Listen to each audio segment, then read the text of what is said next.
राहू दे राहू दे.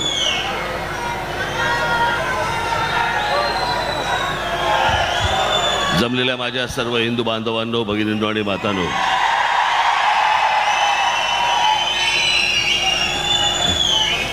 ते घाबरलं असेल, कुठेतरी आतमध्ये पाठवून दे त्याला. तर जायचा मार्ग करून द्या रे, या साईडने मार्ग करून द्या त्याला. अरे असं करू नकोस, तो जाईल तिकडनं.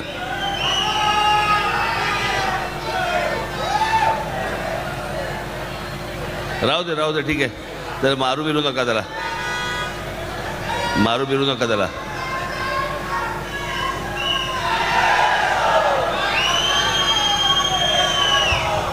आपण सर्व शांत बसलात तर मला आपल्याशी बोलता येईल, संवाद साधता येईल.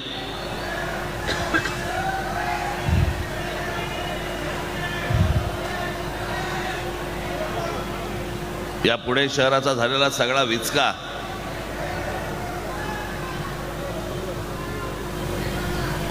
हा हडपसर मतदारसंघ 2009ला या मतदारसंघ म्हणून झाला.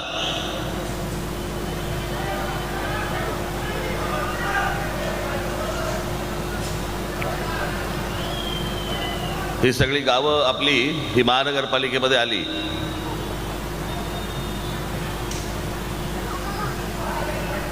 कित्येक लोक तर असे आहेत मला सांगणारे की आमची गावं होती ती बरी होती, विनाकारण इथे महानगरपालिकेत आलो.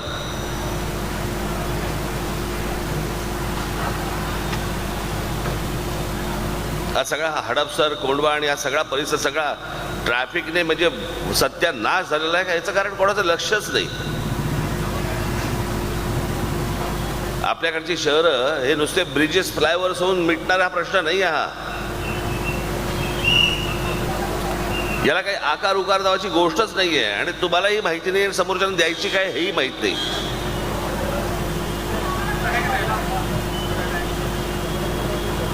मी कित्येक जागा तर मी महाराष्ट्रामध्ये अशा बघतो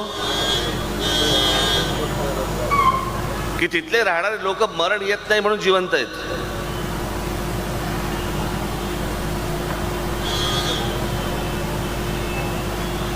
हे रोजच्या धकाधकीतलं तुमचं आयुष्य.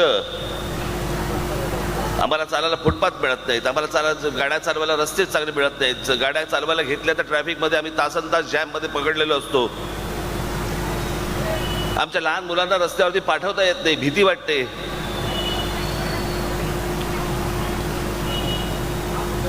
शाळेत सोडताना माझ्या माता भगिनींच्या चेहऱ्यावर एक धाकधूक असते.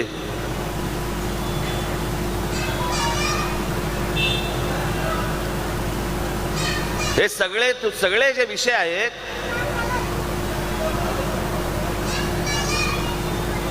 या सगळ्या विषयांकडे तुमचं दुर्लक्ष होतं.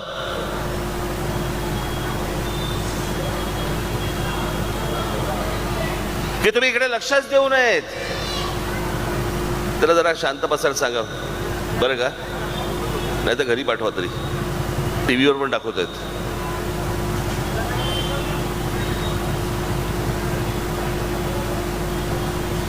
या मूळ प्रश्नांकडे तुमचं लक्ष जाऊ नये याची बरोबर सगळी योजना या सगळ्या राजकारण्यांनी करून ठेवलेली असते.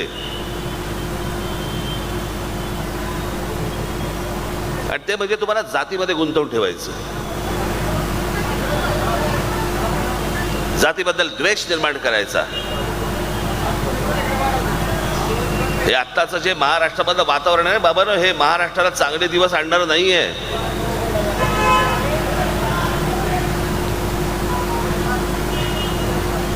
या जातीपातीच्या खेळामध्ये महाराष्ट्राचा संपूर्ण जो झालेला सत्यानाश जो आहे ना, तुम्ही सगळे डोळे उघडे ठेवून बघणं गरजेचं आहे, कान उघडे ठेवून बघणं गरजेचं आहे की हे आपल्यात काय करतायत, काय करवतायत आणि कशासाठी करवतायत.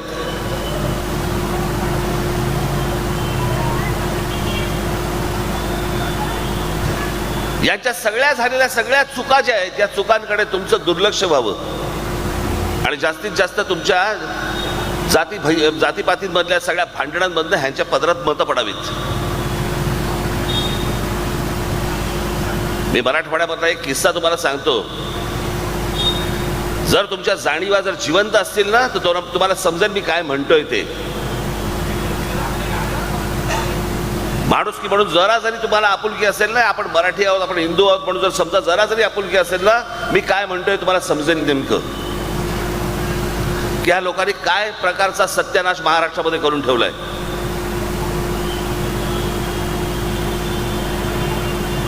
मी मुद्दामून जात सांगणार नाही तुम्हाला, पण एका जातीमधल्या एका घरामध्ये एका व्यक्तीचं निधन झालं. त्या घरामध्ये 3 व्यक्ती होत्या. तिरडी उचलायला, चौथा खांदा धरायला कोणी माणूस नव्हता. बाहेर राहणारे लोक हे वेगळ्या समाजाचे होते सगळे आपलेच मराठी, पण कोणी खांदा द्यायला आलं नाही.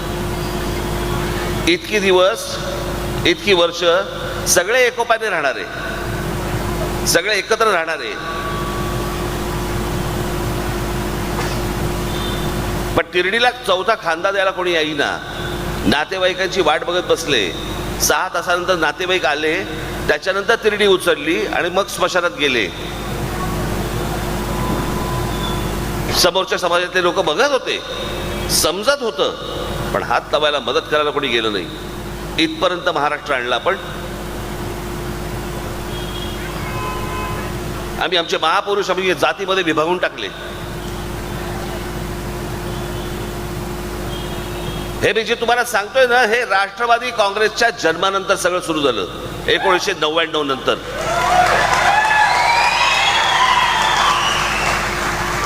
प्रत्येकाला आपली जात प्यारी असते, प्रत्येकाला वाटतं की मी या जातीचा आहे, मी या जातीचा आहे, चालतंय.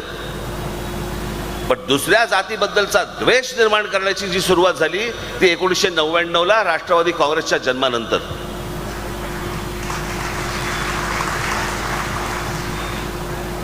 हे जे इतकी वर्ष जे विष पोचलं ना या लोकांनी, त्याचे हे परिणाम आहेत.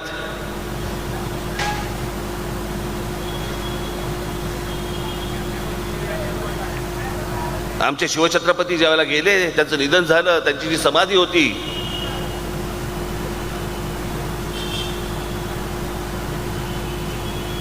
रायगडावरती काही लोक गेले असतील घनचक्कर, तिथे काही समाधीमध्ये काय मिळते का बघायला, आणि ती सगळी उद्ध्वस्त केलेली, सगळी उद्ध्वस्त केलेली. मी तुम्हाला जाती जातीमधला एकोपा सांगतोय काय होता आणि आपण काय करून ठेवलाय.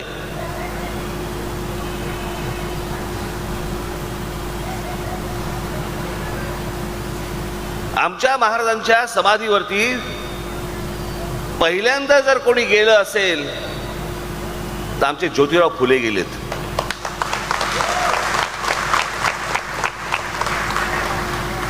ती समाधीची विषण्ण अवस्था बघून त्यांना समजेना याचं काय करायचं, आणि त्यांनी तिकडे सांगितलं की याच्या पुढे मी आपल्या विचारांचा प्रचार करीन.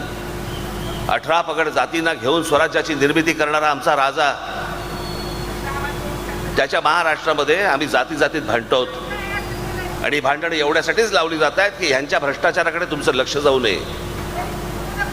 तुम्ही ज्या हाल अपेक्षा सहन करतात ना, त्या हाल अपेक्षांकडे तुमचं लक्षच जाऊ नये की हे नाही चालायचं, फुटपाथ नाही मिळालं, चालतंय आम्हाला, पण ह्या जातीच्या माणसाला मी बघून घेईन, त्या जातीच्या माणसाला मी बघून घेईन. हे जे सगळं चक्र सुरू आहे ना, हे जरा नीट ओळखा काय चालू आहे नेमकं.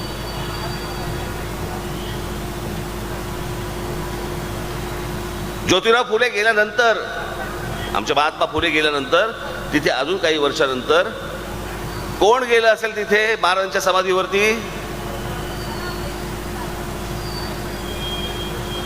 लोकमान्य बाळ गंगाधर टिळक.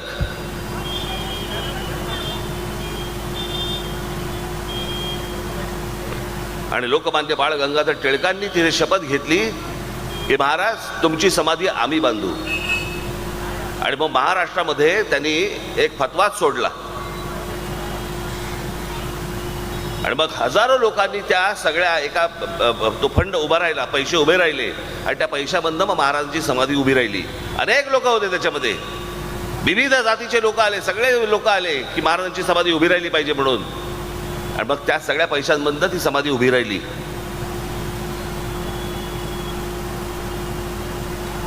आता आम्ही काय करून ठेवलंय? आता आम्ही शिवछत्रपती हे मराठ्यांचे, लोकमान्य टिळक हे ब्राह्मणांचे, ज्योतिराव फुले आमचे माळ्यांचे, बाबासाहेब आंबेडकर आमचे दलितांचे. हे जे सगळं आजपर्यंत कधी आमच्या डोक्यात पण नाही आले या गोष्टी. माझ्या तर येतच नाहीत, पण महाराष्ट्राच्याही कधी हे मनामध्ये आलं पण नाही, शिवलं पण नाही.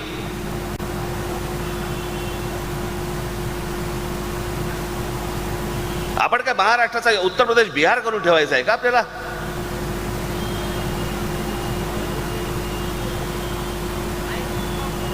हे इथे आमच्याकडे मी त्याची म्हटलं ना, मी आपल्या पुण्याच्याच सभेमध्ये म्हटलं, आमची कुठे गेले अनिल शिदोरे कुठे आहेत? हे इथे बसलेत.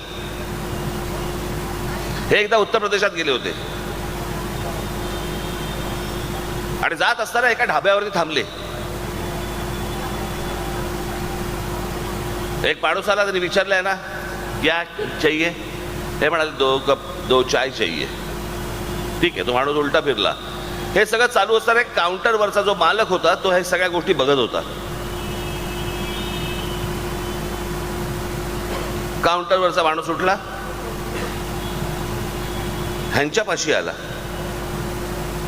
बाबांनो, विचार करा, ही खूप जुनी गोष्ट आहे. त्यांच्या प्रदेशांमध्ये काय काय प्रकार चालतात हे तुम्ही लक्षात घ्या. ते आपल्याला महाराष्ट्रात नकोय. तो काउंटरवरचा माणूस उठला, ह्यांच्याकडे आला आणि विचारलं, कौन सी जात से हो? मैं ह्यांनी सांगितलं की मैं इस जात का हूं. अच्छा अच्छा ठीक है, इनको जरा चाय दे देना. असा करायचा महाराष्ट्र आपल्याला? ही परिस्थिती आणायची आपल्याला महाराष्ट्राची? अहो, आपल्याकडे काय पसरलं जात आहे, आतमधून काय काय गोष्टी होत आहेत, याचा कधी तुम्हाला विचार तरी केलाय का?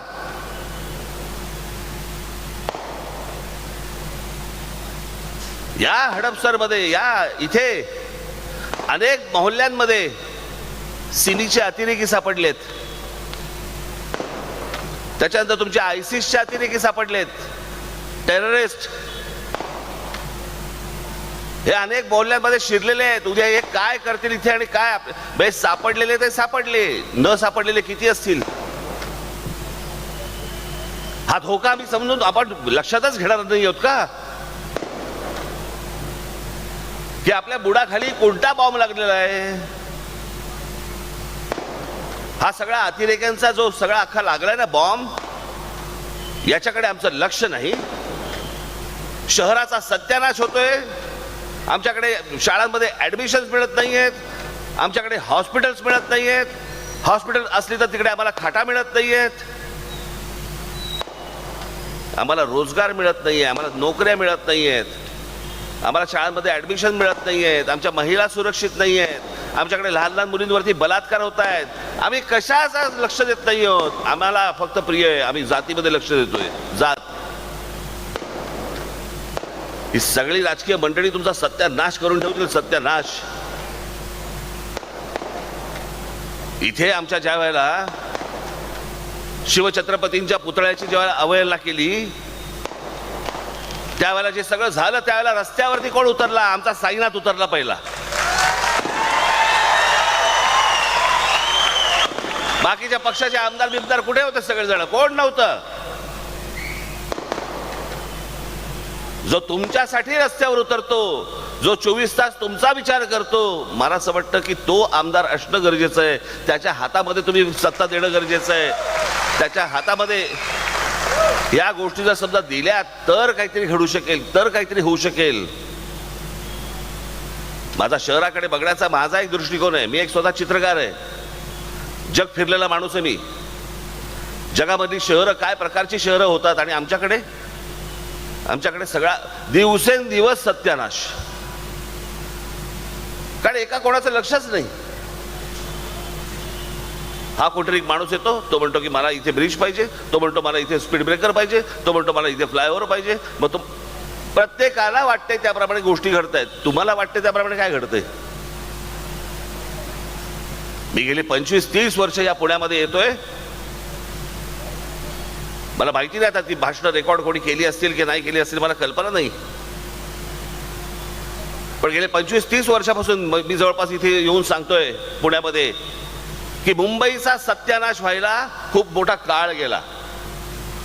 पुण्याचा सत्यानाश व्हायला वेळ नाही लागणार. आणि तसंच झालं. आज ह्या भागातलं पुणे, आता मला तिकडे जायचंय सिंहगड रोडला, अख्खं पुणे तुडवत जायचंय.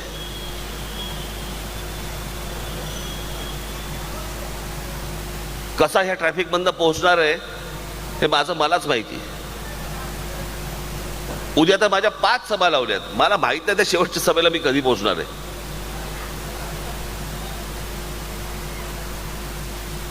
सर्व बाजूनी सगळ्या शहरांचा विस्कार. मी तुम्हाला साधी गोष्ट सांगतो, जे जुने पुण्यामध्ये राहणारे जे लोक आहेत ना, इथे 50चे 60चे जी लोक आहेत, मी तुम्हाला शहर काय असतं ना ह्याचे एक फक्त तुम्हाला छोटं उदाहरण देतो. मी माझे जे तरुण बांधव इथे आहेत, माझ्या तरुण भगिनी इथे जे आहेत, तुम्हाला पटकन त्या कम्प्युटरवरती सगळ्या गोष्टी समजतील, बघायला मिळतील. तुमच्या आईबाबांना पण दाखवा.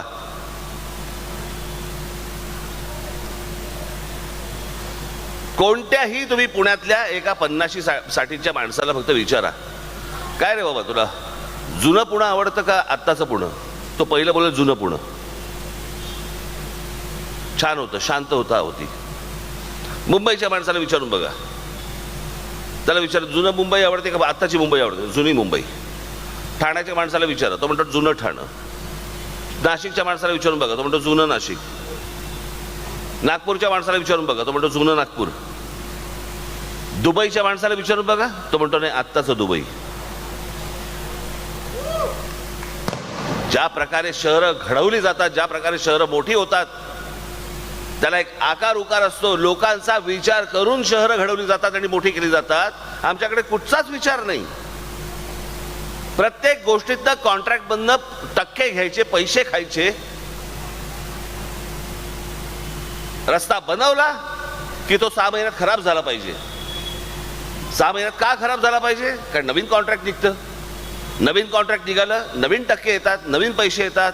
त्याच्यामुळे हे तुमचे रस्ते तुम्हाला कधीच चांगले मिळणार नाहीत. तुमचे फुटपाथ तुम्हाला कधीच चांगले मिळणार नाहीत. अहो आमच्याकडच्या मुताऱ्या ह्या तर विचारून जाऊच नाही. आपण विचारतो ना, इथे बाथरूम कुठे आहे का? गरजच नाही. आमच्याकडे विचारलं बाथरूम कुठे आहे, वास घेत जा, मिळेल.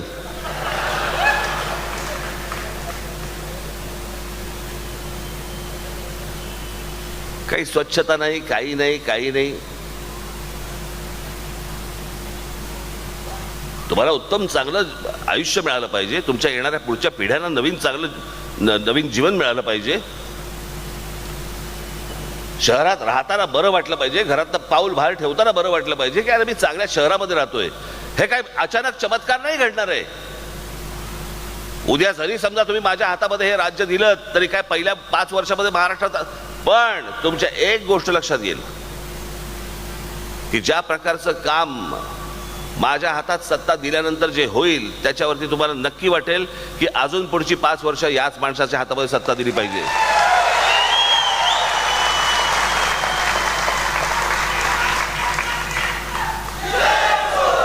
या सगळ्या गोष्टींचा मला सांगा, महाराष्ट्राचा विकास आराखडा ब्ल्यूप्रिंट 2006ला जेव्हा मी पक्ष स्थापन केला त्यावेळेला मी विचारलं होतं, सांगितलं होतं, मी महाराष्ट्राला सांगितलं होतं की या महाराष्ट्राची ब्ल्यूप्रिंट, महाराष्ट्राचा विकास आराखडा हा मी तयार करीन.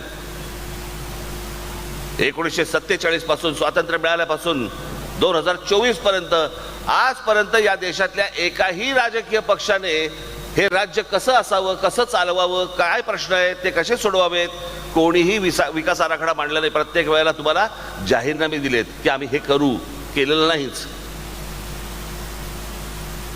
महाराष्ट्र नवनिर्माण सेना हा पहिला राजकीय पक्ष आहे या देशामधला ज्याने एका राज्याचा विकास आराखडा मांडला.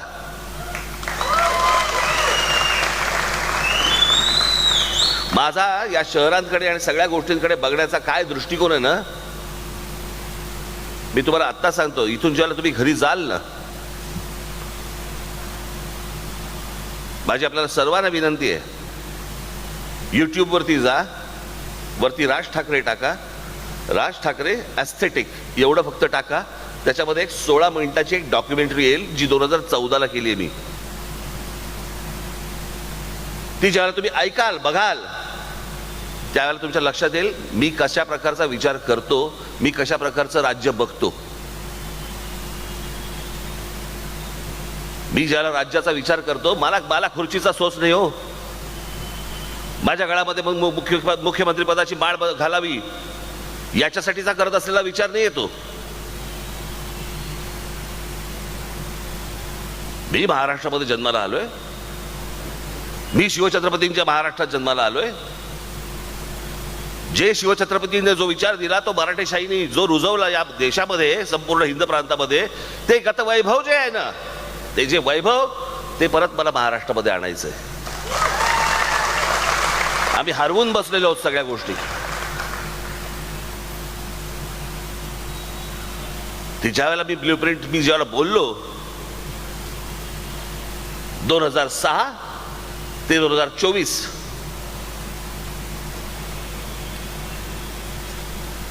सगळ्या ठिकाणी मी जिकडे जिकडे जात असे पत्रकार मला विचारायचे ते ब्ल्यूप्रिंटचं काय झालं, अजून ती ब्ल्यूप्रिंट नाही आली, ते ब्ल्यूप्रिंट कुठे गेली, त्या ब्ल्यूप्रिंटचं काय म्हणजे काही दिसत नाही अजून तुमचं काय कुठपर्यंत झालं.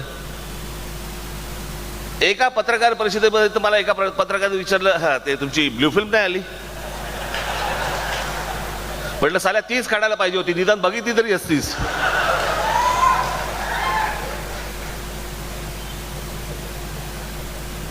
दोन 2014ला ज्या वेळेला आपण ती ब्ल्यूप्रिंट आणली, तो विकास आराखडा महाराष्ट्राचा आणला, त्या क्षणापासून आजपर्यंत एकाही पत्रकाराने मला विचारलं नाही त्या विकास आराखड्यामध्ये काय, किंवा तो विकास आराखडा मी वाचला, मला त्याबद्दल तुमच्याशी बोलायचंय.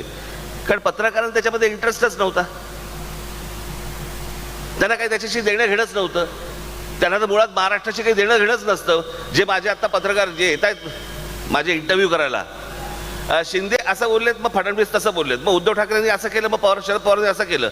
अरे महाराष्ट्राचं बोल,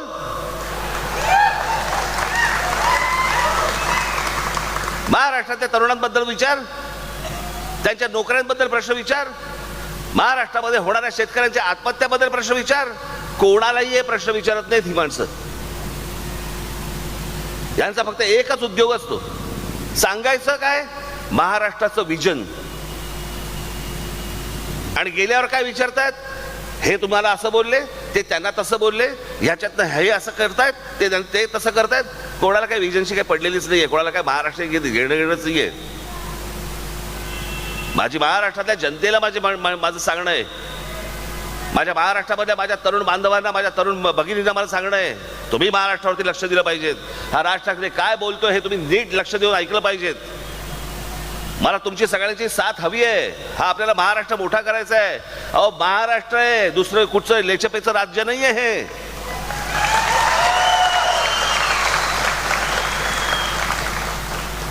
अहो महाराष्ट्राला भूगोल पण आहे आणि महाराष्ट्राला इतिहास पण आहे. महाराष्ट्राकडे सगळं आहे, महाराष्ट्राकडे विद्वत्ता आहे.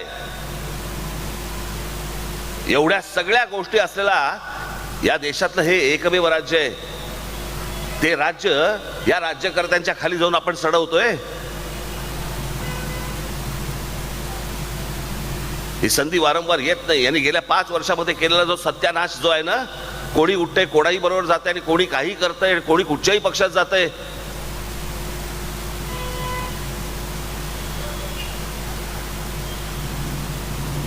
काल माझे एक मित्र फार छान बोलले की ऑस्ट्रेलिया वेस्ट इंडिज मॅच बघायला गेलो आपण आणि आपण बसलोय आणि अचानक पिवळा ड्रेस घालून ऑस्ट्रेलियाच्या बाजूने विराट कोहली खेळायला आला. कसं वाटेल?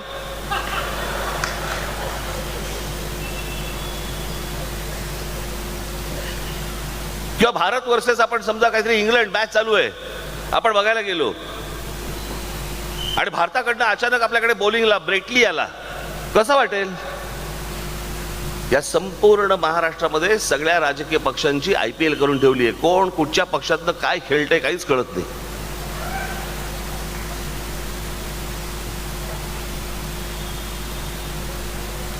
आपल्याला हे जे सगळं झालेलं आहे ना, घाण चिखल, यात मार्ग काढायचा आहे. हे सगळं वटणीवरती आणायचंय. माझी प्रामाणिक इच्छा आहे हे सगळं करायची, मला फक्त तुमची साथ हवी आहे.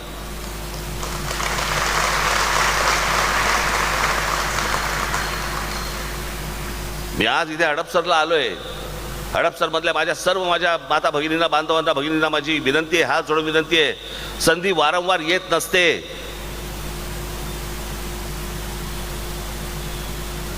आज 2024 ची निवडणूक आहे. 20 तारखेला जो काही तमाशा या सगळ्या राजकीय पक्षाने घालून ठेवलेला आहे, जर त्यांच्या मार्गाने गेलात, त्यांच्या मागे जर गेलात आणि ही जर माणसं निवडून आली, तर ह्यांचा नक्की असा समज होईल की आम्ही जे तुमच्या मतांचा अपमान करतो आहोत, कुठूनही उठतोय आणि कोणाही बरोबर जातो आणि काही करतोय, हे जे समज जो झालेला आहे त्यांना वाटेल आपण जे करतोय ते बरोबर करतोय, आपण जे केलंय ते बरोबर केलंय. तुम्ही उन्हातानामध्ये उभं राहायचं, यांच्यासाठी मतदान करायचं आणि मतदान केल्यानंतर कोणी उठतंय आणि कुठच्याही दुसऱ्या राजकीय पक्षावर जातोय. अहो, तो राजकीय पक्ष नको होता म्हणून गधड्या तुला मतदान केलं, तर तूच उठून त्यांच्याबरोबर गेलास. मग ह्याच्यामध्ये तुमचं मत कुठे गेलं? मला असं वाटतं हा जो सगळा राजकीय खेळ सुरू आहे ना, हा तुम्हीच थांबवला पाहिजेत. या महाराष्ट्रामध्ये आज तुमच्या समोर एक पर्याय म्हणून उभा आहे. महाराष्ट्रात सत्यानाश तर सगळ्या बाजूनी झालाच आहे. राज ठाकरेच्या हातामध्ये जर समजा तुम्ही अजून समजा ही सत्ता दिलीत, अजून काय वाकडं होऊ शकतं तुमचं? इतका सत्यानाश झालेला आहे. मी करून करून तुमचं काय वाकडं करू शकतो मला जरा सांगा. पण मी जो विचार करतोय, मी जे स्वप्न पाहतोय महाराष्ट्राचं, त्यातनं जर समजा चांगलं झालं तर ते कोणाचं होणार आहे? तुमचं होणार आहे का माझं होणार आहे? म्हणून मी आज तुमच्या समोर जो आलोय, या राज ठाकरेला आणि त्याच्या महाराष्ट्र नवनिर्माण सेनेच्या माझ्या सर्व उमेदवारांना एकदा तर संधी देऊन बघा. एकदा हा फक्त कोथरूड आपला तुमच्या हडपसर पुरता माझा विषय नाहीये. कुठे गेला आमचा साईनाथ?